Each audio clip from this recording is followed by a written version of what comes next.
सर्वेभ्यो नमो नमः। नमस्कार। एक बार फिर से आपका स्वागत है सरल संस्कृत सुगम संस्कृत में और मैं हूं प्रतिभा दीक्षित। आरपीएससी फर्स्ट ग्रेड के क्रैश कोर्स के लिए पिछले वीडियो में हमने वैदिक साहित्य से संबंधित अध्ययन किया था, जिसमें कि हमने वेदों के विषय में सामान्य बातें, चारों वेदों से संबंधित जो भी महत्वपूर्ण बातें थी उन सभी को देखा। वेदों के प्रमुख भाष्यकार, वेदों का रचना काल इत्यादि विषयों का अध्ययन हमने पिछले वीडियो में कर लिया। आज के इस वीडियो में हम वैदिक साहित्य का विभाजन या वेद विभाजन जो किया गया है उसको आगे देखने वाले हैं। इसमें हम वेदों के अनुसार बात करेंगे। देखिए, पहले जैसे ऋग्वेद से संबंधित हम उसकी संहिताओं की, उसके ब्राह्मण की, उसके आरण्यकों की, उसके उपनिषदों की बात करेंगे। फिर उसके बाद हम यजुर्वेद की बात करेंगे कि यजुर्वेद की कौन सी संहिताएं हैं, कौन से ब्राह्मण हैं, कौन से आरण्यक हैं, कौन से उपनिषद हैं। तो इस प्रकार वेदों के अनुसार हम यहाँ पर वेदों का, वैदिक साहित्य का विभाजन देखेंगे। देखिए, ये जो वैदिक विभाजन है ये परीक्षा की दृष्टि से बहुत महत्वपूर्ण है। फर्स्ट ग्रेड में स्पेशली इस प्रकार के प्रश्न पूछे जाते हैं कि इस शाखा का संबंध कौन से वेद से है, इस ब्राह्मण का संबंध कौन से वेद से है, ये ब्राह्मण कौन से वेद से संबंधित है, इसका कौन सा अध्याय किस नाम से जाना जाता है। इस प्रकार के प्रश्न पूछे जाते हैं, तो आपको अच्छे से इसको समझना है, याद रखने का प्रयास करना है। तो सबसे पहले बात करें ऋग्वेद की। जो ऋग्वेद है उसको आदिम वेद कहा जाता है, सर्वाधिक प्राचीन वेद है और विश्व की प्रथम रचना भी ऋग्वेद को माना जाता है, विश्व की प्रथम पुस्तक के रूप में जाना जाता है। अब इसको ऋग्वेद क्यों कहा जाता है? तो ऋच्यते स्तूयते यया सा ऋक्, जिसके द्वारा स्तुति की जाती है वो ऋक् कहलाता है, जिसके द्वारा ऋचा की जाती है, स्तुति की जाती है, वो ऋक् कहलाता है। और तादृशी नाम ऋचान समूह एव ऋग्वेदः, उस प्रकार की ऋचाओं का समूह ऋग्वेद कहलाता है। ऐसी ऋचाएं जिनमें स्तुति की गई है, जिनके द्वारा स्तुति की गई है, उन ऋचाओं का समूह ऋग्वेद कहलाता है। तो ये हो गई ऋग्वेद के नाम से संबंधित बात। अब हम इसकी बात करें शाखाओं की, तो थोड़ा सा तो हम बात कर ही चुके हैं कि ऋग्वेद की 21 शाखाओं का वर्णन महाभाष्यकार पतंजलि महाभाष्य में करते हैं। शौनक के चरण व्यूह के अनुसार इसकी 5 शाखाएं हैं। तो दो चीजें आपको इसके विषय में याद रखनी है। पहली तो यह है कि ऋग्वेद की 21 शाखाओं का उल्लेख कौन करते हैं? पतंजलि महाभाष्यकार। दूसरी बात यह है कि शौनक ने अपने चरण व्यूह में कितनी शाखाओं का उल्लेख किया है। तो शौनक अपने चरण व्यूह में ऋग्वेद की 5 शाखाओं का उल्लेख करते हैं। कौन कौन सी शाखाएं हैं? शाकल शाखा, वास्कल शाखा, आश्वलायन शाखा, सांख्यायन शाखा और मांडुक्यायन शाखा। जो वर्तमान में इसकी उपलब्ध शाखा प्राप्त होती है वो है शाकल शाखा। तो ये आपको ध्यान रखना है। शौनक 5 बताते हैं, लेकिन वर्तमान में उपलब्ध है शाकल शाखा। अब इसके विभाजन की बात करें कि ऋग्वेद का जो विभाजन है वो किस प्रकार से किया गया है। देखिए, ये वाला प्रश्न भी कई बार पूछा जाता है। ऋग्वेद का विभाजन 2 प्रकार से किया गया है। प्रथम तो ऐतिहासिक विभाजन है जो कि मंडल क्रम कहलाता है, और दूसरा है पाठ परख विभाजन जिसको कि अष्टक क्रम कहा जाता है। तो मंडलों में और अष्टकों में 2 प्रकार से इसका विभाजन किया गया है। सर्वप्रथम हम बात करें मंडलों की, तो 10 मंडलों के अंतर्गत इसका विभाजन किया गया है। 10 मंडलों में 85 अनुवाक हैं और 1028 सूक्त हैं और मंत्र हैं 10,580 सही 1/4। तो जो ऋग्वेद का मंडल में विभाजन है, ऋग्वेद में अगर पूछा जाए कितने मंडल, कितने सूक्त, कितने मंत्र हैं, तो 10 मंडल, 85 अनुवाक, 1028 सूक्त और 10,580 सही 1/4 मंत्र प्राप्त होते हैं। ये जो मंडलों में विभाजन किया गया है ऋग्वेद का, ये ही विभाजन अधिक प्रचलित है और उपयुक्त विभाजन प्राप्त होता है। इसमें देवताओं के अनुसार सूक्तों का वर्गीकरण किया गया है। जैसे 1028 सूक्त हैं तो ये सूक्त अग्नि से संबंधित है, ये सूक्त सोम से संबंधित है। इस प्रकार देवताओं के अनुसार सूक्तों का वर्गीकरण किया गया है। दूसरा जो इसका विभाजन का तरीका वो है अष्टक क्रम विभाजन। तो इसमें 8 भागों में 8 अष्टकों में ऋग्वेद को विभाजित किया गया है। पाठ के आधार पर इसका विभाजन है। ये प्रत्येक अष्टक पुनः 8 अध्यायों में विभाजित है, तो कुल 64 अध्याय इसके अंतर्गत हैं। अध्यायों का विभाजन पुनः वर्गों में किया गया है, तो 2024 वर्गों में 64 अध्याय विभाजित हैं और मंत्र हैं वही 10,580 सही 1/4।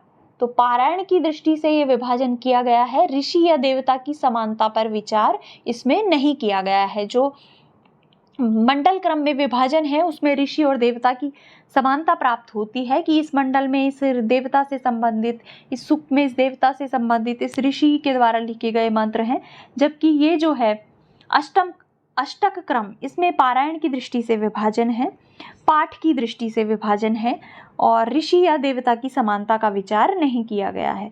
इन दोनों में से अगर उपयुक्त विभाजन की बात करें तो हो जाएगा मंडल क्रम। ऋग्वेद के मंत्र दृष्टा ऋषि कौन कौन से हैं? प्रमुख ऋषियों की बात करें तो गृत समद, विश्वामित्र, वामदेव, अत्रि, भरद्वाज और वशिष्ठ। अब ऋग्वेद से संबंधित और भी कुछ महत्वपूर्ण बातें हैं। इसमें जो कुछ मंडल हैं वो वंश मंडल कहे जाते हैं। क्यों कहे जाते हैं? क्योंकि ये कुछ वंश के ऋषियों के द्वारा इनके जो ऋषि हैं, जैसे कि दूसरा मंडल है उसके ऋषि हैं गृत समद, तीसरा मंडल है उसके ऋषि हैं विश्वामित्र, चौथे के वामदेव, पांचवे के अत्रि, छठे के भरद्वाज और सातवें के वशिष्ठ। तो ऋग्वेद के जो 10 मंडल हैं उनमें से दूसरे से 7वें मंडल तक के मंडलों को वंश मंडल कहा जाता है, क्योंकि इनमें इन ऋषि के वंशानुसार वर्णन प्राप्त होता है। तो वंश मंडल दूसरे से 7वें मंडल तक है और इनके जो ऋषि हैं ये हैं, आपको ध्यान रखना है। जो ऋग्वेद का नवा मंडल है वो पवमान मंडल, पवमान सूक्त के नाम से जाना जाता है। इसको सोम सूक्त भी कहा जाता है क्योंकि इसमें सोम देवता की स्तुति प्राप्त होती है। एक जो टर्म ऋग्वेद से संबंधित है खिल सूक्त। खिल सूक्त क्या है? 8वें मंडल में 48वें सूक्त के बाद 11 खिल सूक्त 80 मंत्र हैं। खिल सूक्त का तात्पर्य जो प्रक्षिप्त माने जाते हैं, बाद में जोड़े गए हैं, इस प्रकार से माने जाते हैं। तो खिल सूक्त कहाँ पर प्राप्त होता है? 8वें मंडल में 48वें सूक्त के बाद 11 खिल सूक्त 80 मंत्र प्राप्त होते हैं। ऋग्वेद का प्रथम मंत्र कौन सा है? इस प्रकार का प्रश्न भी पहले परीक्षा में पूछा गया है। तो ऋग्वेद का प्रथम मंत्र है अग्निमीडे पुरोहितम। अग्नि सूक्त को तो हम पढ़ चुके हैं। जो अंतिम मंत्र है समानी वह आकुति, इसको भी हम पढ़ चुके हैं, ये संज्ञान सूक्त से संबंधित है।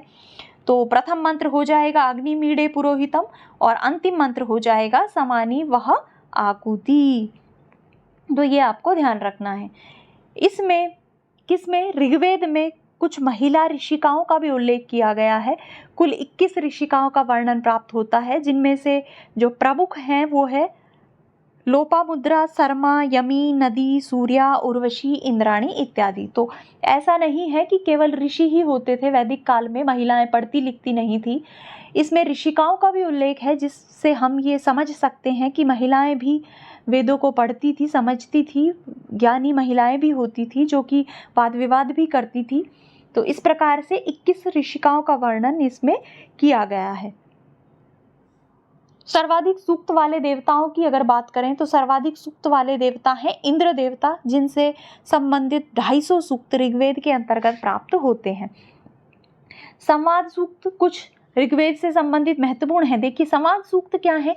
जहाँ पर संवादात्मक शैली में कोई आख्यान उपाख्यान वर्णित हैं, वो होता है संवाद सूक्त। तो लगभग 20 संवाद सूक्त हैं ऋग्वेद में। उनमें से कुछ महत्वपूर्ण हैं, जैसे कि विश्वामित्र नदी संवाद। इस विश्वामित्र नदी संवाद में विपाशा और शुतुत्री नदी का मानवीकरण किया गया है। नदियों को स्त्रियों के रूप में दिखाया गया है और विश्वामित्र ऋषि के साथ उनका संवाद चित्रित किया गया है। दूसरा महत्वपूर्ण संवाद है यम यमी संवाद। ये भी बहुत महत्वपूर्ण संवाद है ऋग्वेद में। इसमें बहिन यमी जो है वो भाई यम को सृष्टि प्रक्रिया के लिए समागम हेतु कहती है। तो ये इस संवाद की महत्वपूर्ण विशेषता है। यम यमी संवाद ऋग्वेद से संबंधित है, ये आपको ध्यान रखना है। अगला महत्वपूर्ण संवाद है पुरूरवा उर्वशी संवाद। इसमें उर्वशी जो है वो अप्सरा है और पुरूरवा है लौकिक राजा। इनकी कथा का वर्णन किया गया है। इसी कथा का आश्रय लेकर कालिदास ने महत्वपूर्ण उनका जो रूपक है उनकी रचना की है। अगला है सरमापणी संवाद। सरमापणी में शर्मा जो है वो आर्यों की दूत है और पणी आर्यों की गायों के अपहर्ता हैं। तो इनके मध्य जो संवाद होता है उसको सरमापणी संवाद के अंतर्गत रखा गया है। तो ये आपको ध्यान रखना है। कई बार इस तरीके का प्रश्न भी पूछा जाता है कि ऋग्वेद से संबंधित संवाद सूक्त नहीं है। अब यहाँ पर आपको 3 यहाँ से दे दिए जाएंगे, 1 किसी और वेद से उठाकर दे दिया जाएगा। तो आपको जो भी महत्वपूर्ण संवाद जिस भी वेद से संबंधित है वो याद रखने हैं। अब मंडलों के अनुसार सूक्तों की बात करें तो ये कोई ज़्यादा आपके लिए महत्वपूर्ण नहीं है, इसे आप छोड़ सकते हैं, इस तरीके का प्रश्न नहीं पूछा जाएगा। आगे हम बात करें ब्राह्मणों की तो देखिए ऋग्वेद से संबंधित 2 ब्राह्मण हैं, ऐतरेय ब्राह्मण और दूसरा है सांख्यायन या जिसको कौशितकी ब्राह्मण भी कहा जाता है। यहाँ पर मैं बिल्कुल संक्षिप्त रूप में बता रही हूँ। ब्राह्मण, आरण्यक और उपनिषदों के विषय में थोड़ा सा डिटेल में हम अभी आगे देखेंगे। हाँ, यहाँ पर हम केवल नाम देख रहे हैं। ऋग्वेद से संबंधित 2 ब्राह्मण हैं, ऐतरेय ब्राह्मण जो कि ऋग्वेद की ऐतरेय संहिता से संबंधित है, इसमें 40 अध्याय हैं, और दूसरा ब्राह्मण है सांख्यायन जिसमें कि 30 अध्याय हैं। ऋग्वेद से संबंधित आरण्यक 2 हैं, ऐतरेय आरण्यक और सांख्यायन आरण्यक। ऐतरेय आरण्यक में 17 अध्याय हैं, सांख्यायन आरण्यक में 15 अध्याय हैं। ये आपको ध्यान रखना है। देखिए ये जो सांख्यायन आरण्यक है इसके 3 से 6 अध्याय तक, ये जो 4 अध्याय हैं 3 से लेकर 6 तक, इनको ही कौशितकी उपनिषद के नाम से जाना जाता है। सांख्यायन आरण्यक में कुछ वानप्रस्थियों के लिए कोई वर्णन है, उसमें से जो 3 से 6 अध्याय है उसमें ज्ञान मार्ग की प्रमुखता है, सृष्टि प्रक्रिया का वर्णन किया गया है। तो इसी आरण्यक के 3 से 6 4 अध्यायों को कौशितकी उपनिषद के नाम से भी जाना जाता है। तो आपको ध्यान रखना है सांख्यायन, कौशितकी, ऐतरेय, इन सभी का नाम चाहे वो आरण्यक हो, ब्राह्मण हो, उपनिषद हो, ये सब किससे संबंधित है? ऋग्वेद से। ये आपको ध्यान रखना है। उपनिषद इसकी 2 हैं, ऐतरेय उपनिषद और कौशितकी उपनिषद। ऐतरेय उपनिषद में 3 अध्याय हैं और कौशितकी उपनिषद में 4 अध्याय हैं। ये आपको ध्यान रखना है। दूसरा वेद है यजुर्वेद। यजुर्वेद की क्या विशेषताएं हैं? ये कर्मकांड का वेद कहलाता है क्योंकि इसमें मुख्यतः यज्ञ का वर्णन किया गया है। यज्ञ के जो साधक मंत्र हैं वो यजुष कहलाते हैं और उन यजुष के आधार पर ही इसका नाम, यजुषों का संग्रह होने के कारण ही इसका नाम यजुर्वेद रखा गया है। इसके देवता वायु हैं और ऋत्विक है अध्वर्यु। अनियत अक्षरावसानम यजुहु, जिसमें अक्षरों की संख्या निश्चित नहीं होती वो यजु कहलाता है और ऐसे यजुओं का समूह यजुर्वेद कहलाता है। ये जो यजुर्वेद है ये गद्य पद्यात्मक वेद है। इसमें गद्य और पद्य दोनों का ही मिश्रण देखने को मिलता है। अब कई बार यजुर्वेद के संप्रदायों के विषय में भी प्रश्न पूछ लिए जाते हैं। देखिए संप्रदाय क्या है? जब कोई भी परंपरा आगे विकसित होती है, मान लीजिए किसी गुरु ने किसी परंपरा को प्रारंभ किया, वो अपने शिष्यों को ज्ञान दे रहा है। अब वो जो शिष्य हैं किस रूप में उसको आगे बढ़ाएंगे, उस आधार पर संप्रदाय विकसित हो जाते हैं। जैसे बौद्ध धर्म के 4 संप्रदाय हो गए। कोई ज़्यादा संसार में अलग अलग तरीके के व्यक्ति हैं ना, तो ग्रहण करने की क्षमता भी अलग अलग है, तो उसके आधार पर अलग अलग तरीके के संप्रदाय विकसित हो जाते हैं। तो यजुर्वेद के 2 संप्रदाय हैं, ब्रह्म संप्रदाय और आदित्य संप्रदाय। जो कृष्ण यजुर्वेद है वो ब्रह्म संप्रदाय से संबंधित है, जबकि जो शुक्ल यजुर्वेद है वो आदित्य संप्रदाय से संबंधित है। अब विनियोग मिश्रत्वम कृष्णत्वम, मंत्रों के साथ उनकी व्याख्या, विवरण एवं विनियोग भी मिश्रित हैं। ऐसा जो यजुर्वेद है वो कृष्ण यजुर्वेद के नाम से जाना जाता है और ये कौन से संप्रदाय से संबंधित है? ब्रह्म संप्रदाय से। दूसरा है विनियोग अमिश्रितव्यम शुक्लत्वम, विनियोग का अमिश्रण होना ही शुक्लत्व है। अर्थात जहाँ पर केवल मात्र शुद्ध मंत्र हैं, कोई व्याख्या, कोई विनियोग नहीं है, वो शुक्ल यजुर्वेद कहलाता है और इसका संबंध आदित्य संप्रदाय से है। तो संप्रदायों के विषय में भी आपको याद रखना है। अब शाखाओं की बात करें तो देखिए 2 भाग हैं यजुर्वेद के, शुक्ल यजुर्वेद, कृष्ण यजुर्वेद। अब शुक्ल यजुर्वेद की 2 शाखाएं हैं, माध्यन्दिन या वाजस्नेयी शाखा और दूसरी है कार्णव शाखा या फिर इसको शतपथ शाखा भी कहा जाता है। तो पहले बात करें माध्यन दिन या वाजस्नेयी शाखा की, तो इसमें 40 अध्याय हैं, 303 अनुवाक हैं और 1975 मंत्र हैं। इसका जो प्रचार है वो मुख्यतः उत्तर भारत में देखने को मिलता है, तो ये आपको ध्यान रखना है। देखिए, इस तरीके का प्रश्न पूछा जा सकता है, माध्यन दिन शाखा में कितने अध्याय, कितने अनुवाक और कितने मंत्र हैं, तो ये आपको ध्यान रखना है। 40 अध्याय, 303 अनुवाक और 1975 मंत्र, और इसका प्रचार है उत्तर भारत में। शुक्ल यजुर्वेद की दूसरी शाखा काण्व शाखा के विषय में अगर हम बात करें तो इसमें भी 40 अध्याय हैं, लेकिन इसमें अनुवाकों की संख्या 328 है और मंत्रों की संख्या है 2086। तो ये आपको ध्यान रखना है। इसका जो प्रसार प्रचार है वो महाराष्ट्र में है, तो क्षेत्र के आधार पर भी आप इनको मान सकते हैं। महाराष्ट्र में जो प्रचारित शाखा है यजुर्वेद की, शुक्ल यजुर्वेद की, वो है काण्व शाखा, और उत्तर भारत में जो प्रचलित है वो है वाजस्नेयी या माध्यन दिन शाखा। दूसरा है कृष्ण यजुर्वेद। इसकी 4 शाखाएं उपलब्ध होती है। पहली है तैत्तिरीय शाखा। तैत्तिरीय शाखा का विभाजन 7 कांड, 44 प्रपाठक और 2198 मंत्रों के अंतर्गत किया गया है। तो ये आपको ध्यान रखना है, कितने कांड हैं, 7 हैं, प्रपाठक 44 हैं और मंत्र हैं 2198। दूसरी शाखा है मैत्रायणी शाखा। मैत्रायणी शाखा 4 कांड, 54 प्रपाठक और 2144 मंत्रों में विभाजित है। इसके जो प्रवाचक हैं वो मित्रयु हैं और इन्हीं के आधार पर, इन्हीं के नाम के आधार पर इस शाखा का नाम पड़ा है मैत्रायणी शाखा। तीसरी शाखा है कठ शाखा, जिसके प्रवाचक कठ थे और उन्हीं के नाम पर इस शाखा का नाम कठ शाखा पड़ा।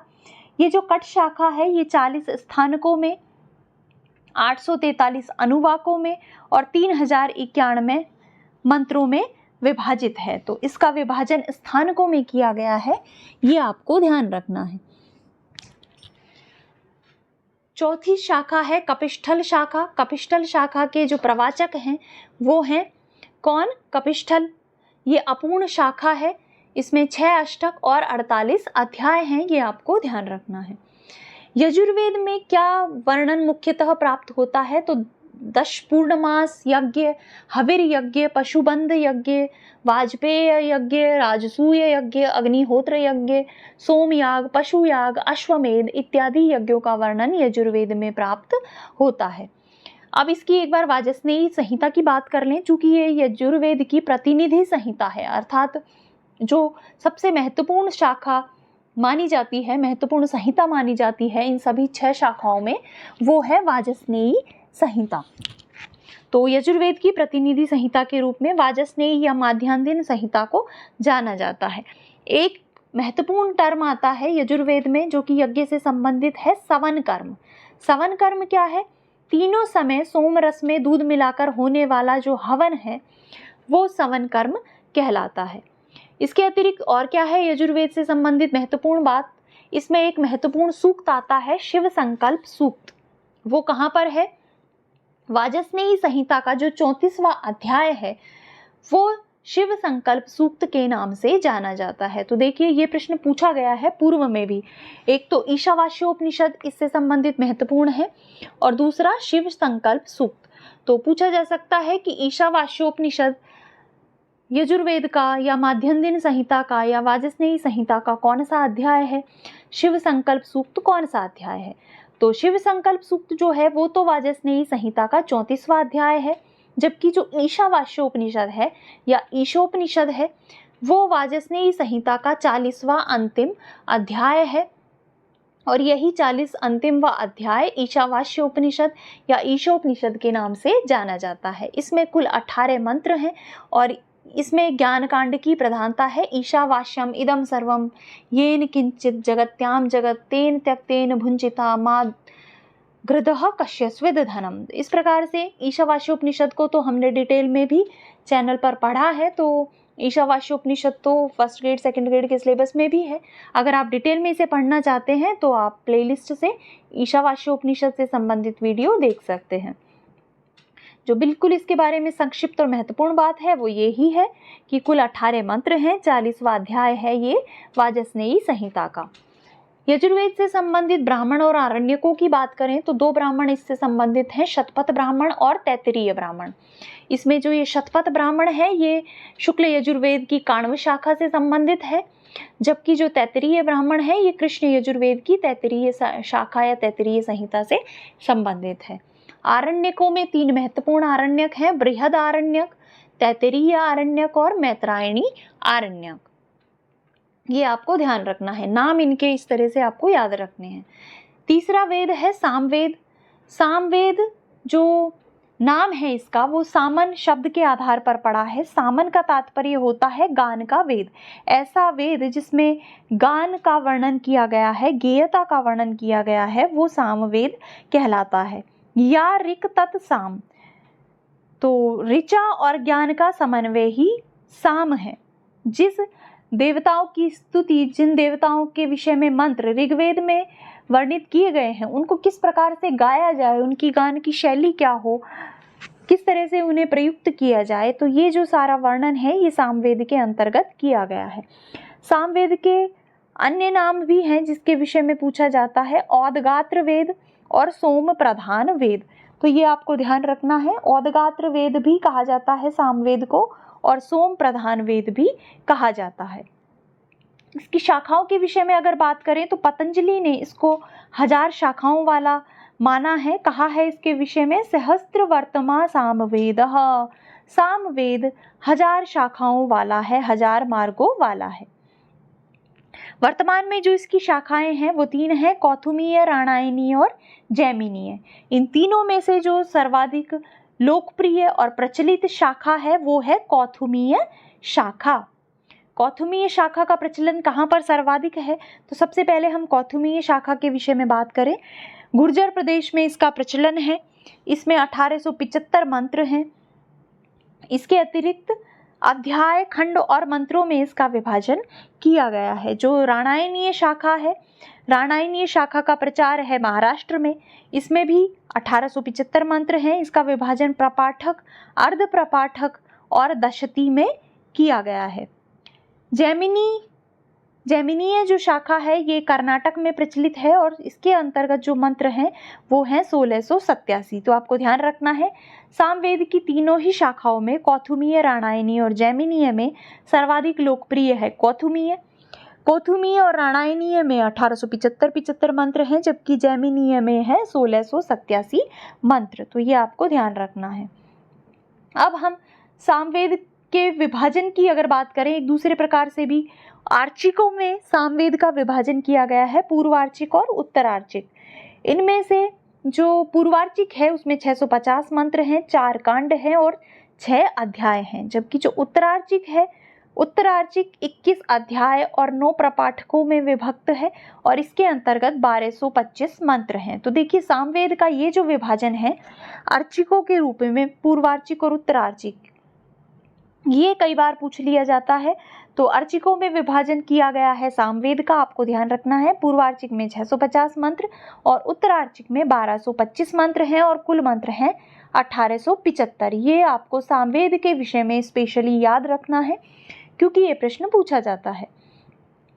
अब ये जो 1875 मंत्र हैं सामवेद में, इसमें से जो 1771 मंत्र हैं वो तो ऋग्वेद से ही लिए गए हैं, जबकि 104 मंत्र मौलिक हैं सामवेद के अपने। तो ये आपको ध्यान रखना है। अब चूंकि सामवेद गान से संबंधित है, गेयता का इसमें वर्णन है, तो गान से संबंधित जितनी भी चीजें हैं उनका वर्णन सामवेद में किया गया है। 7 स्वर, 3 ग्राम, मूर्छना, तान इत्यादि की बात इसके अंतर्गत की गई है। तो 7 स्वर कौन से हैं, देखिए आप इनके नाम मात्र याद रखेंगे तो आपका काम हो जाएगा। 7 स्वर हैं षडज, ऋषभ, गांधार, मध्यम, पंचम, धैवत, निषाद। ये 7 स्वर हैं जिनको कि आश्रित करके गान किया जाता है। 3 ग्राम है मंद, मध्य और तीव्र। 21 मूर्छनाएं होती हैं। जो 7 स्वर और 3 ग्राम हैं ये मिलकर ही 21 मूर्छनाएं बनाते हैं। इसके अतिरिक्त 49 तान होती हैं। 7 स्वर और 7 स्वर आपस में मिलकर 49 तान हो जाती हैं। इसके विषय में आप एक पद्य भी याद रख लेंगे तो आपको याद रह जाएगा। सप्त स्वरास्त्रयो ग्रामा मूर्छनास्तु 1 विंशति ताना 1 50 इत्येत स्वर मंडलम, इसको स्वर मंडल कहा जाता है। स्वर मंडल में क्या क्या आते हैं? 7 स्वर, 3 ग्राम, 21 मूर्छनाएं और 49 तान। आगे गान मंत्रों के प्रकार के विषय में भी सामवेद में वर्णन किया गया है। जो गान मंत्र हैं वो 4 प्रकार के हैं, या गान 4 प्रकार के होते हैं। ग्राम गान, आरण्यक गान, उहु गान और उह्ये गान। तो आप केवल मात्र नाम भी याद रखेंगे तो आपका काम हो जाएगा। इनके विषय में डिटेल में हम पूर्व में पढ़ चुके हैं, तो अगर आप और डिटेल में जानना चाहते हैं तो वैदिक साहित्य की प्लेलिस्ट से, जहाँ पर हमने ये सारी बात की है, आप डिटेल में देख सकते हैं। साम विकारों की बात भी सामवेद के अंतर्गत की गई है। 6 साम विकार माने गए हैं: विकार, विश्लेषण, विकर्षण, अभ्यास, विराम और स्तोभ। मंत्रों का गान करते समय गान की सरलता के लिए, गान के लिए जो थोड़ा बहुत स्वरों में उतार चढ़ाव, तोड़ मरोड़, रुकना, तान के लिए जो किया जाता है वो साम विकार कहलाता है, और वो 6 प्रकार का होता है। तो इनके आपको नाम ध्यान रखने हैं, क्योंकि कई बार प्रश्न पूछ लिया जाता है निम्न में से साम विकार नहीं है। तो कौन से 6 हैं? विकार, विश्लेषण, विकर्षण, अभ्यास, विराम और स्तोभ। ब्राह्मण की अगर बात करें तो सामवेद से संबंधित 9 ब्राह्मण हैं, यहाँ पर साथ ही उल्लेखित किए हैं मैंने, तो आपको ध्यान रखना है। पंचविंश, जिसको कि तांड्य ब्राह्मण या महाब्राह्मण भी कहा जाता है। षड्विंश ब्राह्मण, जिसको अद्भुत ब्राह्मण कहा जाता है। तलवकार, जिसको जैमिनीय ब्राह्मण भी कहा जाता है। मंत्र ब्राह्मण, वंश ब्राह्मण, देवताध्याय ब्राह्मण और संहितोपनिषद ब्राह्मण। इससे संबंधित जो महत्वपूर्ण आरण्यक हैं वो हैं तलवकार आरण्यक और छांदोग्य आरण्यक। उपनिषदों की बात करें तो छांदोग्य उपनिषद और केनोपनिषद, इन दोनों का संबंध है सामवेद से, तो ये आपको ध्यान रखना है। अब बात करें अंतिम वेद अथर्ववेद के विषय में, तो देखिए अथर्ववेद को वेदत्रयी से बाहर रखा जाता है क्योंकि इसमें लौकिक सामग्री का प्राचुर्य है। इसके अपर नाम कौन कौन से हैं, किन अन्य नामों से इसको जाना जाता है? तो आंगीरस वेद, अथर्वांगीरस वेद, ब्रह्मवेद, भूंगवंगीरो वेद, क्षत्रवेद, भैषज्य वेद, महीवेद, छंदोवेद, ये सब इसके अपर नाम हैं। ये आपको ध्यान रखने हैं क्योंकि इस तरीके का प्रश्न पूछा जा सकता है। महीवेद किसका अपर नाम है, तो आपको पता होना चाहिए। इन सभी नामों को आपको ध्यान रखना है। नवधा अथर्वणो वेदः, अथर्वण जो अथर्ववेद है वो 9 प्रकार का है। ऐसा कौन कहते हैं? महाभाष्यकार कहते हैं, पतंजलि कहते हैं महाभाष्य में। तो महाभाष्य में कितनी शाखाएं मानी गई हैं? अथर्ववेद की 9 शाखाएं मानी गई हैं। पेप्पलाद शाखा के अनुसार इसका प्रथम मंत्र कौन सा है? शन्नो देवीरभिष्टय आपो भवन्तु प्रीतये शम्यो अभिशवन्तु नः, ये है इसका प्रथम मंत्र। कौन सी शाखा के अनुसार? पेप्पलाद शाखा के अनुसार। अगर इसके प्रमुख सूक्तों की बात करें तो इससे संबंधित जो प्रमुख सूक्त हैं वो हैं भूमि सूक्त, भैषज्य सूक्त, आयुष्य सूक्त, स्त्री कर्म सूक्त, पौष्टिक सूक्त, प्रायश्चित सूक्त, राजकर्म सूक्त और अभिचार सूक्त। तो भूमि सूक्त बहुत महत्वपूर्ण सूक्त है। इसके अंतर्गत कई बार इससे संबंधित प्रश्न पूछा जाता है। इसका जो प्रसिद्ध पंक्ति है, माता भूमि पुत्रो हम पृथिव्या, इस प्रकार का है कि मैं भूमि का पुत्र हूँ और ये मेरी माता है। तो भूमि सूक्त किससे संबंधित है? बहुत बार पूछा गया है, अथर्ववेद से संबंधित है। इसकी शाखाओं की बात करें तो वर्तमान में इसकी 2 शाखाएं उपलब्ध हैं, शौनकीय शाखा और पिप्पलाद शाखा। इनमें से जो अधिक प्रचलित और लोकप्रिय शाखा है वो है शौनकीय शाखा। शौनकीय शाखा का विभाजन 20 कांड, 430 सूक्त और 5987 मंत्रों के अंतर्गत किया गया है, जबकि जो पिप्पलाद शाखा है उसका विभाजन 20 कांड, 923 सूक्त और 8000 मंत्रों में किया गया है। अर्थात ये थोड़ी सी विस्तृत है, इसमें विस्तृत है, बाद में जुड़ गया होगा, ऐसा भी हो सकता है। तो इसमें मंत्र भी अधिक है और सूक्त भी अधिक हैं, ये आपको ध्यान रखना है। लेकिन जो अधिक लोकप्रिय शाखा है वो है शौनकीय शाखा। ब्राह्मण की बात करें तो अथर्ववेद से संबंधित एकमात्र ब्राह्मण है गौपथ ब्राह्मण, जबकि इससे संबंधित कोई भी आरण्यक प्राप्त नहीं होता। तो आरण्यक कोई है नहीं और ब्राह्मण हो जाएगा गौपथ। उपनिषदों की बात करें तो जो प्रमुख उपनिषदें अथर्ववेद से संबंधित हैं वो है मुंडकोपनिषद, मांडुक्योपनिषद और प्रश्नोपनिषद। अब इनके विषय में हम आगे देखेंगे कि क्या क्या इनके अंतर्गत महत्वपूर्ण है ब्राह्मणों में, आरण्यकों में और उपनिषदों में, क्योंकि शाखाओं के विषय में तो हम डिटेल में पढ़ चुके हैं। कभी कभी जैसे इस तरीके का प्रश्न पूछ लिया जाता है कि मुंडकोपनिषद में कितने अध्याय हैं या प्रश्नोपनिषद की शैली क्या है, तो इनको अब हम डिटेल में देखते हैं। देखिए, अब हम बात करते हैं ब्राह्मण, आरण्यक और उपनिषदों के विषय में थोड़ा सा हल्का सा डिटेल में। जिस तरीके के प्रश्न पूछे जाते हैं तो सभी वेदों के ब्राह्मण, सभी के आरण्यक और सभी के उपनिषद। सबसे पहले हम बात करें ब्राह्मणों में, ऋग्वेद से संबंधित 2 ब्राह्मण हैं, जैसा कि हम देख चुके हैं, ऐतरेय और कौशितकी या सांख्यायन ब्राह्मण। तो ऐतरेय ब्राह्मण जो है उसकी मुख्य विशेषता ये है कि इसके ऋषि महिदास हैं। ये 40 अध्याय और 8 पंचिकाओं में विभक्त है। इसमें जो प्रमुख बात हमें प्राप्त होती है, शुनः शेपो आख्यान। तो शुनः शेप आख्यान महत्वपूर्ण है, इसके संबंध में कई बार प्रश्न पूछा जाता है। शुनः शेप आख्यान का संबंध कौन से ब्राह्मण से है? ऐतरेय ब्राह्मण से। और जो एक प्रमुख सूक्ति है, चरय वेति चलते रहो, ये कहाँ हमें प्राप्त होती है? ऐतरेय ब्राह्मण में। ये आपको ध्यान रखना है, क्योंकि इस प्रकार से भी पूछा जा सकता है कि चरय वेति का संबंध कौन से ग्रंथ से है? तो ऐतरेय ब्राह्मण।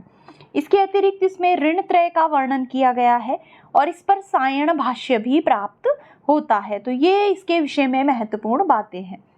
दूसरा हम देखें कौशितकी या सांख्यायन ब्राह्मण, तो ये ऋग्वेद की वाष्कल शाखा से संबंधित है। इसमें 30 अध्याय हैं और 30 अध्याय 226 खंडों में विभक्त हैं। दूसरा है यजुर्वेद। यजुर्वेद में शुक्ल और कृष्ण की अलग अलग बात करें तो शुक्ल यजुर्वेद की जो काण्व शाखा है उससे संबंधित ब्राह्मण है शतपथ ब्राह्मण। शतपथ जैसा कि इसके नाम से ही स्पष्ट है, इसमें 100 अध्याय हैं। इसको ब्राह्मणों में श्रेष्ठ ब्राह्मण माना जाता है, तो ये आपको ध्यान रखना है।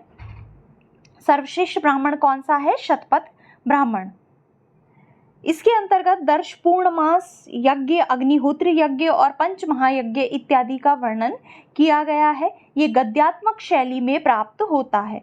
इसके अंतर्गत जो प्रमुख आख्यान हैं वो हैं उर्वशी आख्यान, जल प्रलय का आख्यान, मन और वाणी के विवाद का आख्यान और सृष्टि विषयक आख्यान। ये क्या है डिटेल में हम इसके विषय में पूर्व में ही पढ़ चुके हैं। यहाँ केवल हम रिवीजन कर रहे हैं कि कौन कौन से आख्यान कौन कौन से किस किस ग्रंथ से, ब्राह्मण से, आरण्यक से संबंधित हैं। इस शतपथ ब्राह्मण के ही जो अंतिम 6 अध्याय हैं वो बृहदारण्यकोपनिषद के नाम से जाने जाते हैं। तो सीधा सा बात है, बृहदारण्यक उपनिषद का संबंध किससे है? शुक्ल यजुर्वेद से, क्योंकि शुक्ल यजुर्वेद का जो शतपथ ब्राह्मण है उसी के 6 अंतिम अध्याय बृहदारण्यकोपनिषद के नाम से जाने जाते हैं। दूसरे ब्राह्मण तैत्तिरीय ब्राह्मण के विषय में हम बात करें तो ये कृष्ण यजुर्वेद से संबंधित है। कृष्ण यजुर्वेद का एकमात्र स्वतंत्र ब्राह्मण ग्रंथ है। इसका विभाजन 3 कांड, 28 प्रपाठकों और 340 अनुवाकों में किया गया है। इसके अंतर्गत वैदिक ज्योतिष का वर्णन प्राप्त होता है। अग्निहोत्र इत्यादि यागों का वर्णन भी इसके अंतर्गत किया गया है और इसमें ऋग्वेद की अनेक ऋचाएं संकलित हैं। तो ये आपको ध्यान रखना है। इस तरीके का प्रश्न पूछा जा सकता है कि कृष्ण यजुर्वेद का एकमात्र स्वतंत्र ब्राह्मण ग्रंथ है तैत्तिरीय ब्राह्मण। दूसरा ब्राह्मण ग्रंथ है मैत्रायणी ब्राह्मण। वस्तुतः ये मैत्रायणी संहिता का 4था अध्याय है, अलग से कोई ब्राह्मण ग्रंथ नहीं है। जो मैत्रायणी संहिता है उसी का 4था अध्याय मैत्रायणी ब्राह्मण के नाम से जाना जाता है। जैसे ब्राह्मणों के अंतिम अध्याय उपनिषदों के नाम से जान लिए जाते हैं, उसी प्रकार जो मैत्रायणी संहिता है उसके 4थे अध्याय में यज्ञपरक व्याख्या ज़्यादा ही की गई होगी, इस कारण उसको मैत्रायणी ब्राह्मण के नाम से जाना जाता है। तो अब आप समझ गए कि कैसे ये स्वतंत्र ब्राह्मण ग्रंथ है और कैसे ये नहीं है। इसमें जो प्रमुख आख्यान है वो है पर्वतोप आख्यान और रात्रि संबंधी आख्यान। तो ये आपको ध्यान रखना है। तीसरे है सामवेद के ब्राह्मण। तो सर्वाधिक ब्राह्मण प्राप्त होते हैं सामवेद के। सायण ने 8 ब्राह्मण माने हैं तथा तलवकार या जैमिनीय ब्राह्मण को मिलाकर कुल 9 ब्राह्मण सामवेद के प्राप्त होते हैं। तो सायण 8, ब्राह्मण मानते हैं, जबकि उसके अतिरिक्त एक और है तलवकार या जैमिनीय ब्राह्मण। अब हम इसकी थोड़ी सी डिटेल की बात करेंगे। तो सबसे पहला ब्राह्मण है तांडेय महाब्राह्मण। इसको पंचविंश ब्राह्मण के नाम से भी जाना जाता है, क्योंकि ये 25 अध्यायों में विभक्त है। इसको प्रौढ़ महाब्राह्मण के नाम से भी जाना जाता है। ये सामवेद के ब्राह्मणों में प्रधान है। अगर पूछा जाए कि ब्राह्मणों में प्रधान और सर्वश्रेष्ठ ब्राह्मण, तो हो जाएगा शतपथ ब्राह्मण, जबकि सामवेद के ब्राह्मणों में प्रधान ब्राह्मण पूछा जाए तो हो जाएगा तांडेय महाब्राह्मण। इसमें मुख्यतः सोमयाग का वर्णन किया गया है। दूसरा सामवेद से संबंधित ब्राह्मण है षड्विंश ब्राह्मण। ये तांडेय ब्राह्मण का परिशिष्ट ही है।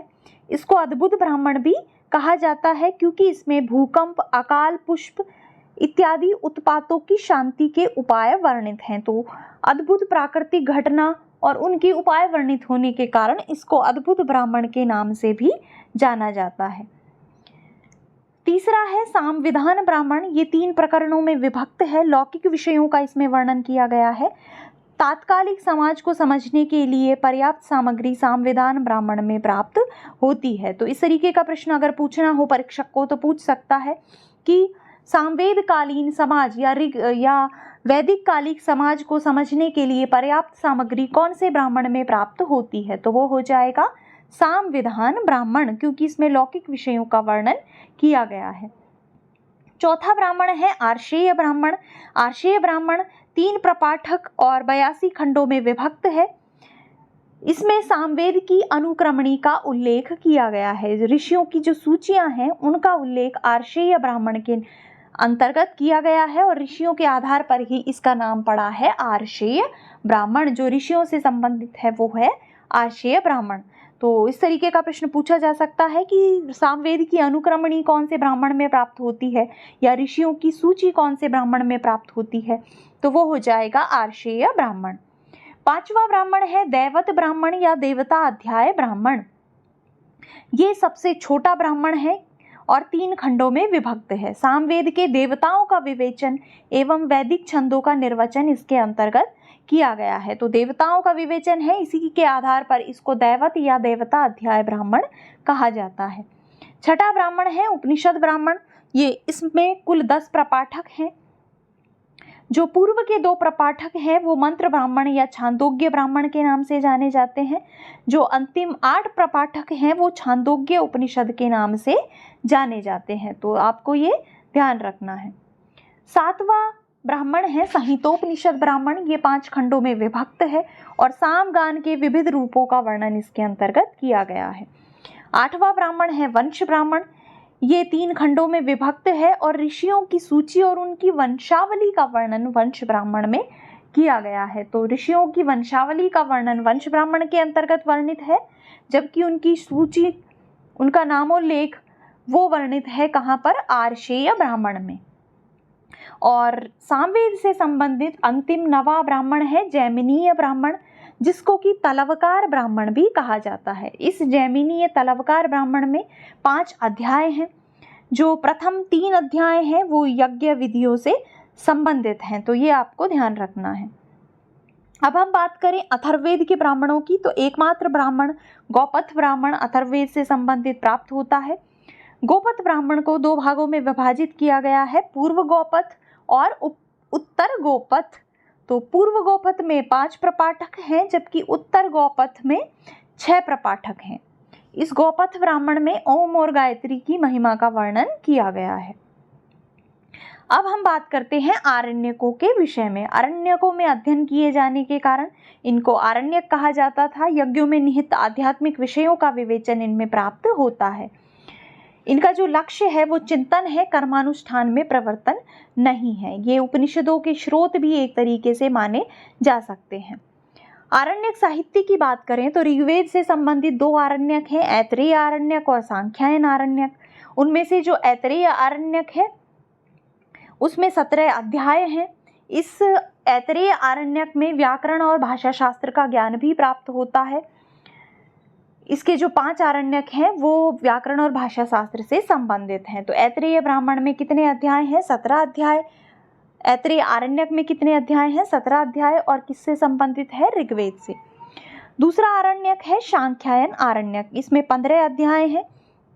इन 15 अध्यायों में से जो तीसरे से छठे तक अध्याय हैं, तीसरा, चौथा, पांचवा और छठा, वो कौशितकी उपनिषद के नाम से जाने जाते हैं। इस सांख्यायन आरण्यक की एक विशेषता और ये है कि इसमें उशीनर, मत्स्य, काशी, विदेह, कुरु, पांचाल इत्यादि क्षेत्रों का, प्रदेशों का निर्देश प्राप्त होता है। तो इस तरीके का प्रश्न पूछा जा सकता है कि प्रदेशों का वर्णन, कुरु पांचाल प्रदेशों का, काशी प्रदेश का, मत्स्य प्रदेशों का वर्णन कौन से आरण्यक में प्राप्त होता है, तो वो हो जाएगा सांख्यायन आरण्यक।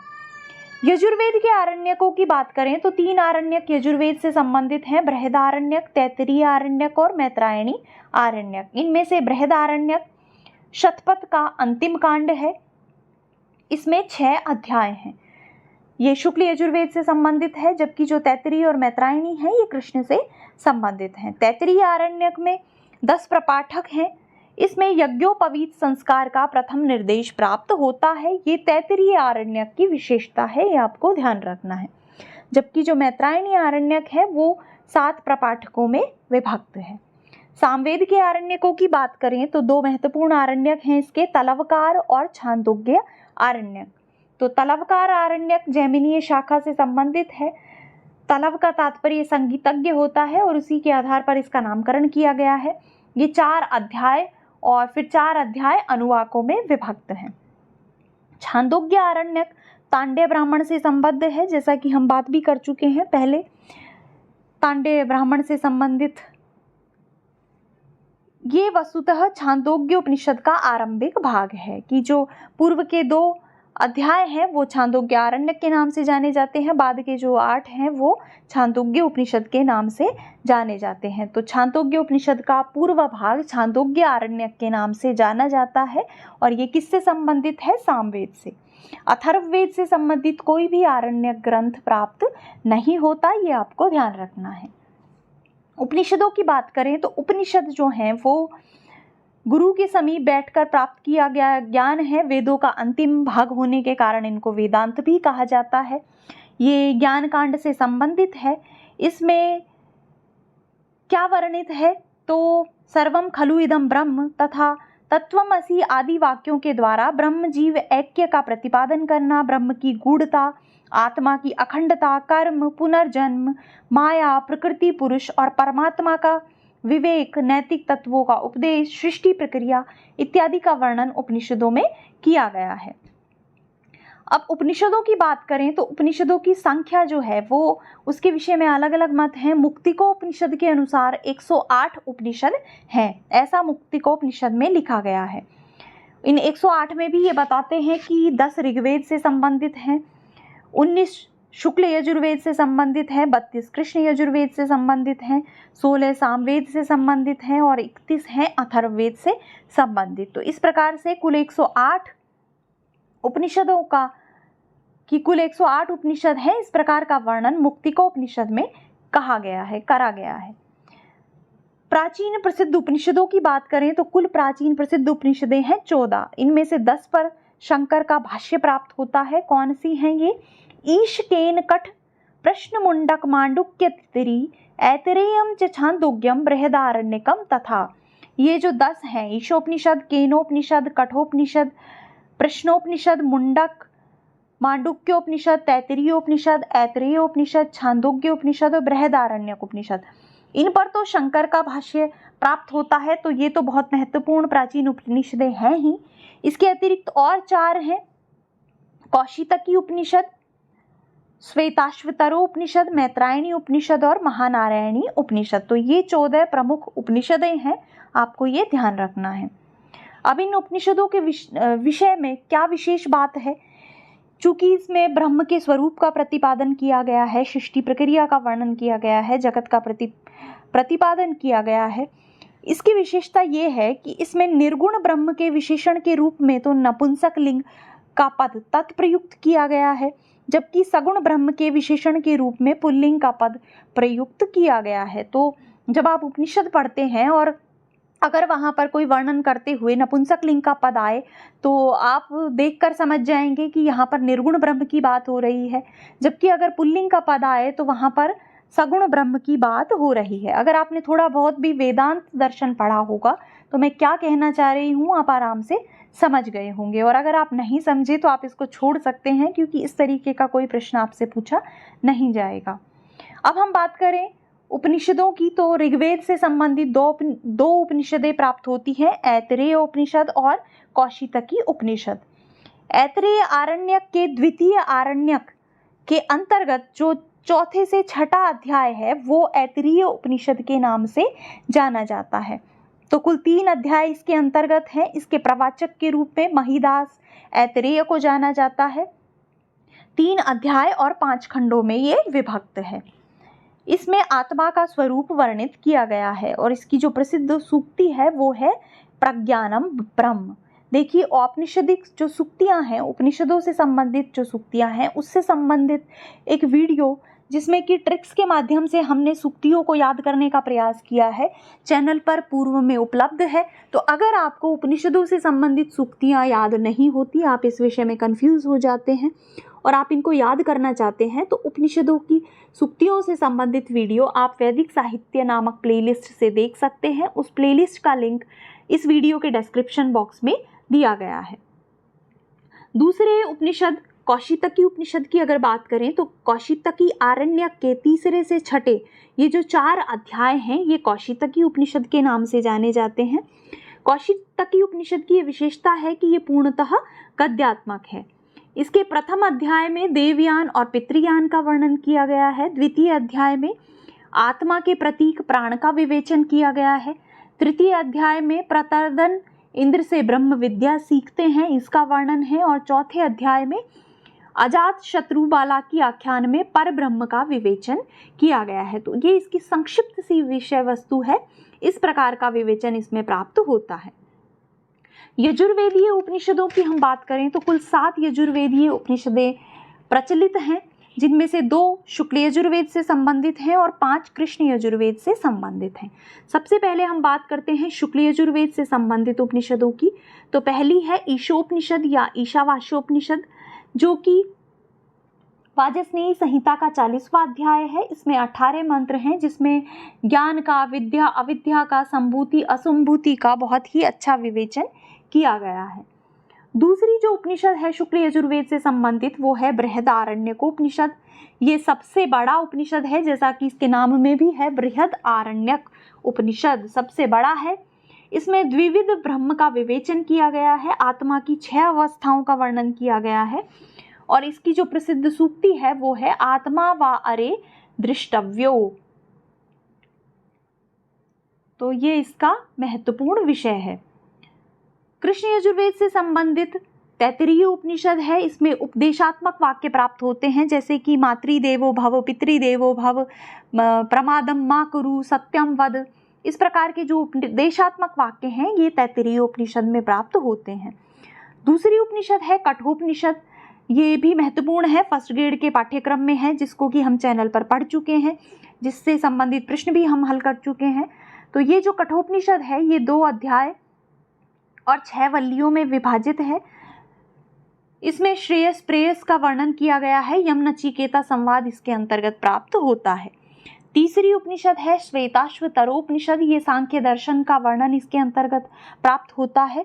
चौथी है मैत्रायणी और 5वीं है महानारायणी। तो ये सभी किससे संबंधित हैं? कृष्ण यजुर्वेद से। ये आपको ध्यान रखना है। सामवेदीय 2 उपनिषदें महत्वपूर्ण हैं। पहली है छांदोग्योपनिषद और दूसरी है केनोपनिषद। छांदोग्योपनिषद जो है इसमें तत्वमसि इसका महत्वपूर्ण वाक्य है। इसमें सगुण ब्रह्म का विवेचन किया गया है। और जो केनोपनिषद है उसमें भी ब्रह्म विषयक वर्णन प्राप्त होता है। केन से ये प्रारंभ है और उसी के आधार पर इसको केनोपनिषद कहा जाता है। अथर्ववेदीय उपनिषदों में 3 उपनिषदें हैं, मुंडकोपनिषद, मांडुक्योपनिषद और प्रश्नोपनिषद। मुंडकोपनिषद जो सत्यमेव जयते है हमारा महत्वपूर्ण वाक्य है, जिसको कि बहुत जगह भारतीय प्रतीक के रूप में, भारतीय वाक्य के रूप में प्रयुक्त किया जाता है, वो मुंडकोपनिषद में लिखा गया है। तो ये प्रश्न भी कई बार पूछा गया है, आगे भी पूछा जा सकता है कि सत्यमेव जयते ये पंक्ति कौन सी उपनिषद में उद्धृत है। तो आपको ये ध्यान रखना है, ये कहाँ पर लिखी गई है? मुंडको उपनिषद में। दूसरा अथर्ववेद से संबंधित उपनिषद है मांडुक्य उपनिषद। मांडुक्य उपनिषद उपनिषदों में सबसे छोटा है, इसमें केवल मात्र 12 मंत्र हैं।